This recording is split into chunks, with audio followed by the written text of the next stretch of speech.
Welcome to the Hot Chicks Write Hot Books podcast with Jen Foster and Melanie Johnson, where authors give you their inside secret tips on how to be a successful best-selling author.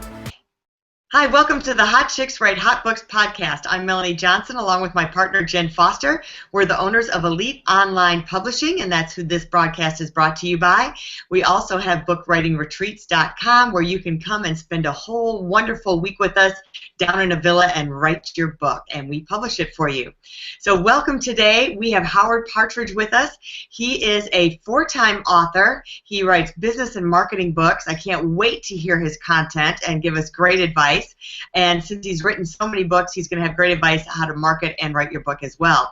And he's from Houston. He lives right here where I live, so we're really excited. Welcome, Howard, to Hot Chicks Write Hot Books. My pleasure. It's great to be here.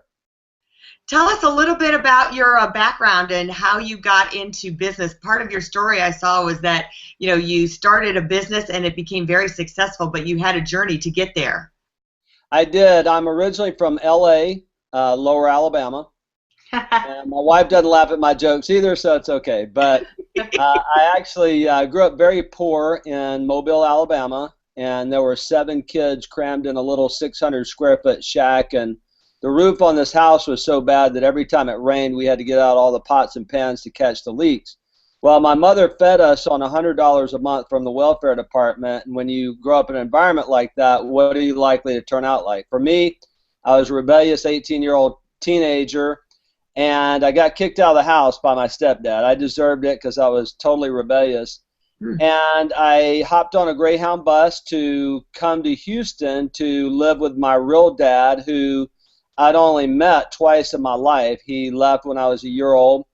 And I stepped off of that Greyhound bus in Houston, Texas with literally 25 cents in my pocket, not even knowing whether he would be there for me or not. Wow. So, what a brave young man you were. I know. Well, maybe too brave. Let's say either brave or stupid, right? We were sure. Yeah, it was the latter back then, yes. So what happened from your journey from there? So you only had 25 cents, yep. And how did you survive? Did your father take you in? What happened to you? He did, and he and my stepmother were very successful in the interior design business here in Houston, and I ended up getting a job as a waiter, and I worked in these really high-end restaurants in Houston. You may remember, since you live in Houston, you may remember the Rivoli, and I worked at the Rivoli and other places as well, and I did tableside cooking as a waiter, wore a tuxedo to work and everything. But I always wanted to have my own business, and working at the restaurant, I really just made enough to pay the rent. And then I met my wife, Denise Conjette Antoinette Pinella. Now, that's Italian. She's from New Jersey, and I'm from where? Lower Alabama. This is going to be a good match, My dad buys me a pinstripe suit, and she tells me to keep my mouth shut because I have an accent.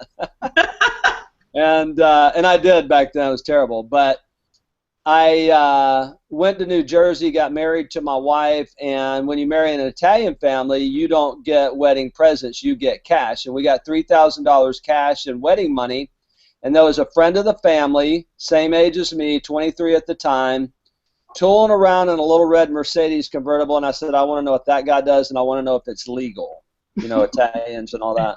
Well, of course, my wife's family's not like that, but I get back to Houston. I spend the entire $3,000 that we had to our name, starting my first business out of the trunk of my car. And in 1997, 13 long years later, I read a book that changed my life. And I think that this story right here can show our listeners how writing a book can change a lot of lives.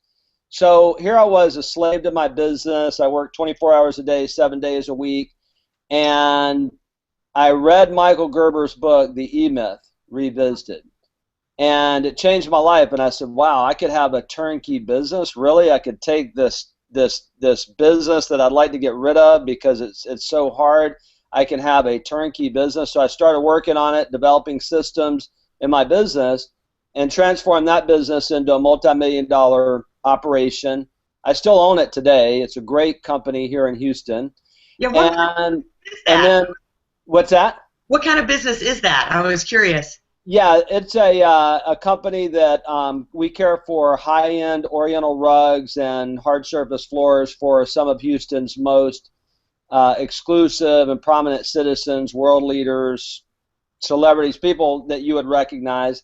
And I don't even have to work in that business anymore. I have a team. We have systems in place, and in fact, I'm at home right now. This is where I work every day. And people in my industry started noticing I was involved in associations, so I started sharing some of my strategies.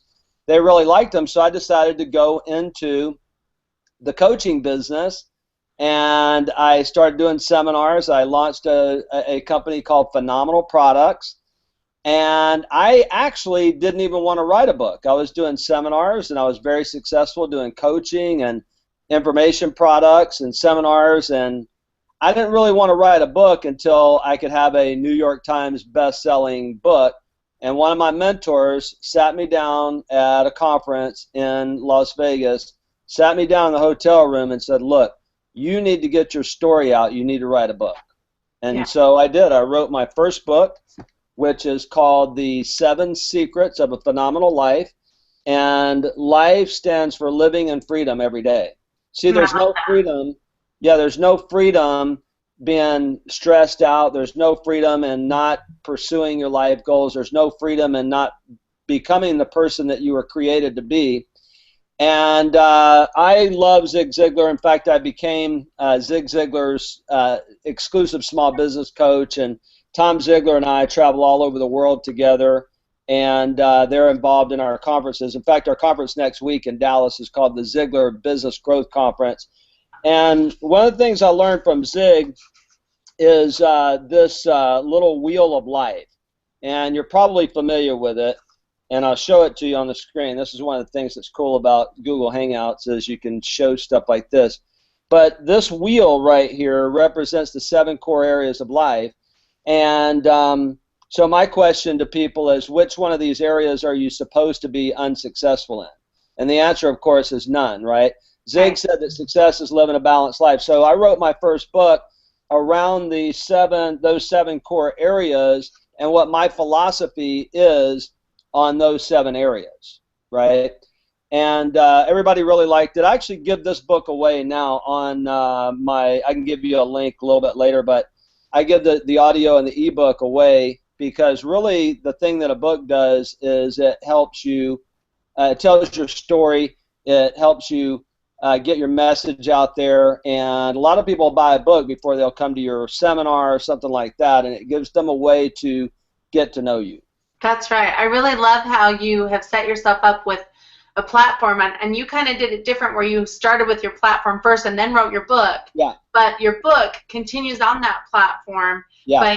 And now that you're just giving it away for free, which is excellent because that will get those who don't know you to like and trust you to come to one of your seminars. So you're setting it up right, and I really like the way that you're doing that. And audio is a great way now with the way people use MP3s and iPhones and stuff to listen to your book. It's great. Yeah, you bet. Yeah, so anyway, so I started doing coaching and seminars, and got to meet Michael Gerber, the guy that wrote the book that changed my life. He's become a great friend, and he speaks at our conferences, and I had John Maxwell, Zig Ziglar, and Darren Hardy, and so now I have a community of business owners around the world in over 100 industries that we're coaching in right now, and I continue to write books because that gets the message out there. You know, your books are your carriers, right? And it's something that somebody will sit down and read or listen to, and you can get the message out there. The thing is that after they read your book, they're going to want to come meet you. They're going to want to come and learn more if they like the book. And so the book is like the driver to everything else, you know. So if you write a book first, that's what I should have done. I should have had a book from the very beginning. And I was just stubborn and rebellious, and I didn't do it, you know. So you don't have to do what I did. Do what I was supposed to do. How about that? Right. Well, and I love that you took the step and you were a Zig Ziglar coach and you did all that stuff and work with Zig Ziglar. He's a phenomenal speaker, and I was fortunate to listen to him quite a few times when I was younger. So Yeah. wonderful speaker, and I love the seven pillars of life, or the 7 things you wrote about. Yeah, wonderful. Well, and you're doing it right now. So you got the system down. You're getting the books and putting it all in front of you, and you keep writing books. That's the right way to do it. Yeah. So tell us a little bit about, we're going to go back into your writing style. I want to talk about your other books as well. Well, show us your other books first, because you've got some other ones. Let's talk about those just real briefly. Yeah. I've been a part of a lot of books. I actually helped Tom Ziglar with the last chapter of Zig Ziglar's very last book called Born to Win. In fact, let me grab a copy of that. Hold on. Okay.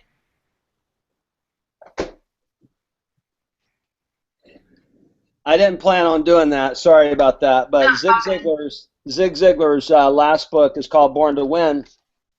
And the last chapter of this book was based on one of my quotes from my first book. And the last chapter is called Born to Win for Business Leaders. And Tom Ziglar actually wrote it, but it was based on my quote, "The one and only reason that your business exists is to be a vehicle to help you achieve your life goals." And what we did is we created, just like the wheel of life, we created a wheel of business. In fact, Tom even went and created a bike, a vehicle, where it connects the personal and the business wheel. And so he touched on the 5 systems that you need to have in a business, and I decided I needed to write my system out, and so I wrote the 5 secrets of a phenomenal business. And so it goes through the goal setting, planning process, marketing, sales, service, tracking, and leadership. And so that was my second book right there. Then I began to realize I was mentored by John Maxwell, and I've spent a lot of time with him. And here's a guy who's written over 70 books. It's just a machine, right? And I learned from John that the most important thing that a leader can do is think. And then I got to thinking about the fact that the biggest thing that I learned from Zig Ziglar is that you are what you are and where you are because of what has gone into your mind. And you can change what you are and where you are by changing what goes into your mind. And I got to thinking about all of that and what happens when you start thinking about something, it burns into your subconscious and you start taking action even when you're not aware of it. And I started looking at my membership and saying, okay, well, why are some people successful? Why do some people quit and all of that? So I wrote my third book, which is called Think and Be Phenomenal. And my current, there's a lot of definitions of success, right? And many of them are true, but the one that I am using right now is success is becoming the person that you were created to be. The thing is that we're born for a reason. We're here on the planet for a reason, and much of life is just discovering why that is. Like John Maxwell says, he says the 2 greatest days in any person's life is the day that you're born and the day that you find out why. And when I started coaching small business owners, I found out why, and then I found out that the phenomenally successful person, that's why my coffee cup right here says, I am phenomenal, okay? And so the thing is that I found that personal habits and things like that get in the way of even writing a book. And so if you want to reach any goal, if you want to change any habit, if you want to learn any new skill, you have to start thinking about it in the right way first and think about it often. And then what you have to do is go through the 5 levels that every single person goes through in their thinking and being to become that person that you're meant to be. It's a small book. In fact, I decided to write it. I was doing some training in London, and I was going to Greece, and I was like, okay, I love to write, and so that's the first thing. If you love to write, I mean, you got to write books. I love to write, and I was going to Greece, and I had a lot of time just to write and think and everything. And I said, you know what? I've been thinking about this book. I'm going to write this book this week. Now, it took me a long time to go back and do some things on it, but I wrote the outline in a week in Greece and wrote a good bit of the philosophy, because I saw a lot of my members struggling, and they were struggling because they didn't understand what they were going through. They weren't aware of the 5 levels that were happening. So that's why I wrote this book here, is to teach people how to reach their dreams and become the person that they were created to be. I love that. You just took your week in Greece and said, I'm going to get this done. And yeah, that's like what we like to do with people, women and men who come and join our retreats, is let's get your outline, let's get it done, and let's get your book done and written. Yeah, you could do that. And when you go to, a really cool place that's tropical like that, where you can spend some time thinking, then get out on the beach. In fact, my second one that I just showed you is, and that's why I love the title of your retreat is, write a book on the beach. That's where I write. I have a home in Florida, and I just go to the beach, I get my notebook out, and I write, and I think, and I've done that for many, many years. And my second book I actually finished on the Great Barrier Reef. I scheduled 4 days. Much of it had been written, but I had to do a lot of stuff to get it together. And so I'll get up at 4 or 5 in the morning and write for a few hours, go out for a swim, and then I'll go back and write for another hour or so, and then go back to the beach and just do that pretty much all day. So, there's a lot you can do if you're just willing to just put in a couple hours a day, Mm-hmm. You have your own book writing retreat that you do. Yeah. You've got right. But it's so good to see, like you're saying, is just go to a place, pick a place that's special to you, and just write your book and carve out that time. That sounds like that's your style. You just go after it and pick. You kind of shut out everybody else and put it on your schedule, and then go after it. Yeah, because I found that one of the things that I share in this book, Think and Be Phenomenal, is like right now I've been working on my 5th book, and I have so much going on right now. And what I find is that when I'm here at home, I'm focused on marketing and conferences and everything's going on. I have to get out to that environment, get out on the beach, and that's where I do my best thinking. And otherwise, I won't get it done. Mm-hmm. Now, do you like to start with an outline first? Is that generally your process? Yes. I do a lot of teaching through PowerPoint, and so I'm really used to, and I'm a D, so we like lists and in the disc profile. Yeah. So I like to start with the headings, right? Yeah. Okay, and maybe even do it in what do you call it? The mind map. Mind map, yeah.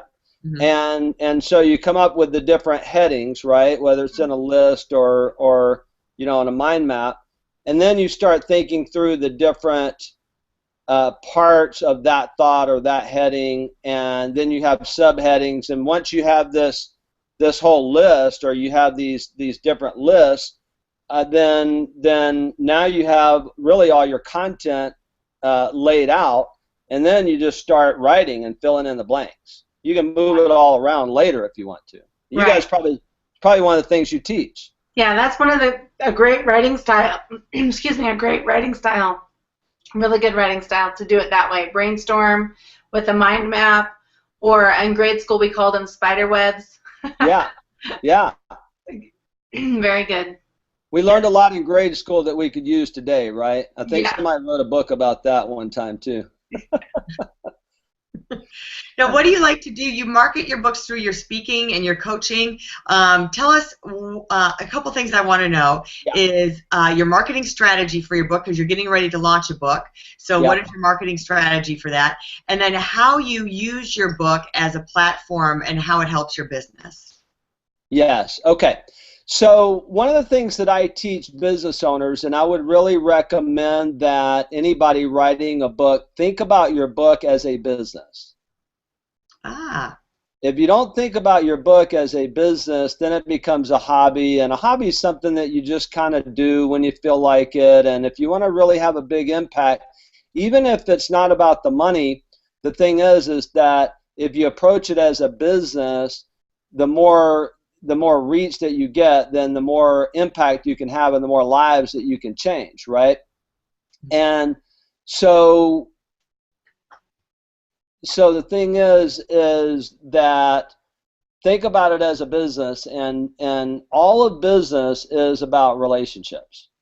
It's all about relationships. And so if you want to have a lot of clients, if you want to have a lot of people buy your book, if you want to get a lot of reach out there, my method that I teach in my books is to build relationships with people who already have the people that you want to reach on their list. I keep getting too close to this camera. Sorry about that. And this is Ziglar's a great example of that. You know, I did not approach Ziglar and say, hey, let's do a deal together. I invited Zig Ziglar to come down and speak. I paid him. I became a distributor for their products. I built a relationship. And over time, they asked me to do things for them. And they ended up asking me to become their exclusive small business coach. But I built all my businesses. I've owned 9 small businesses altogether. And so I developed strategic relationships with people that I can help and they can help me. And I just focus on helping them. And that's Zig's philosophy, is you can have everything in life you want if you just help enough other people get what it is that they want, right? And so I just focus on building that relationship and figuring out ways that we can help each other. So what happens is then when it comes time to refer you, then someone says, hey, you know, I need help building my business or whatever. Well, you need Howard. You need Phenomenal Products. You need his coaching program. You need his book, whatever. When it comes time to market your book, well, now you have a bunch of partners that you can reach out to, and you can do a launch, and then everybody. So I use the process of everybody sending an email or posting on social media on that one day and having bonus items from everybody involved, and that's how I got all of these books at #1 on Amazon on at least one category. Mm-hmm. That's great, and that strategy is really key, because you have to use the people around you and the circles that you have to help you. And people always think, oh, I don't know how to self-publish and I can't do it alone. Well, you don't have to do it alone. That's so I right. like that you use those resources. Yeah. Well, and the other point I want to make is that once I decided to write the book, I was like, okay, well, you know, what am I going to do now? Because now I've got to go do that work, right? And it's so great that people have y'all to work with, because there's a lot of things that I didn't know. There's a lot of things that people don't know.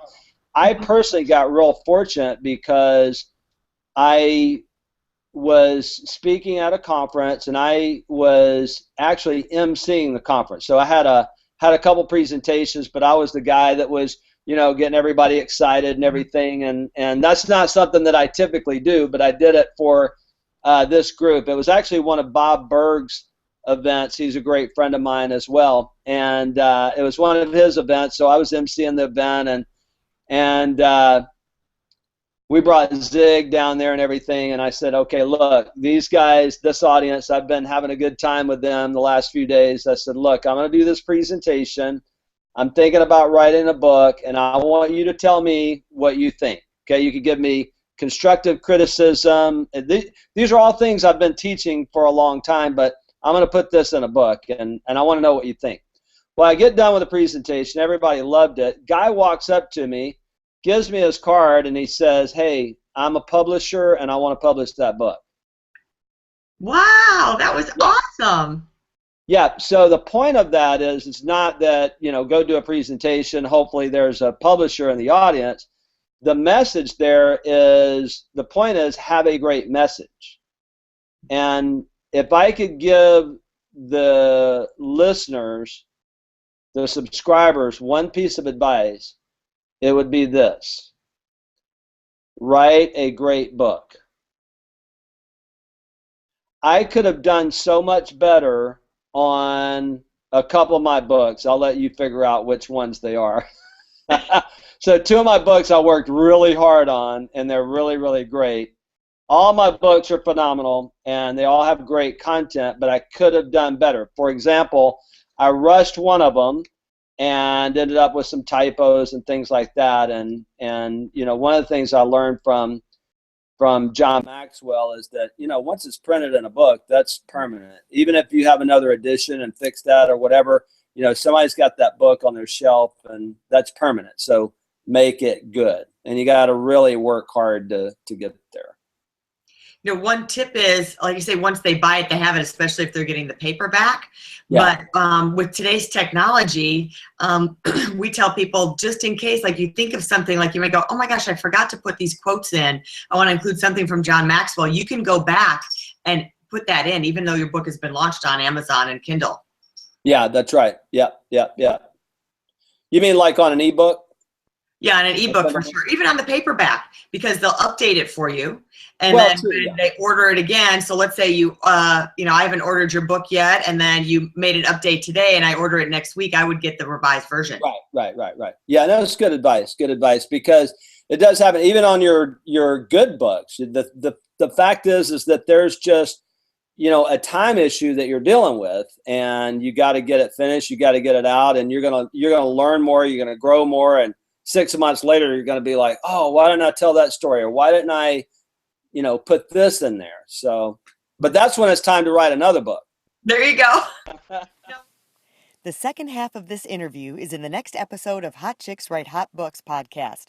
Remember to subscribe to us and leave us a review, and please refer us to your friends. If you'd like to write a book or go on a book writing retreat, please contact us at eliteonlinepublishing.com. We'll see you in the next episode. For more information, you can visit our website at hotchickswritehotbooks.com, or you can text your name and email address to 832-572-5285.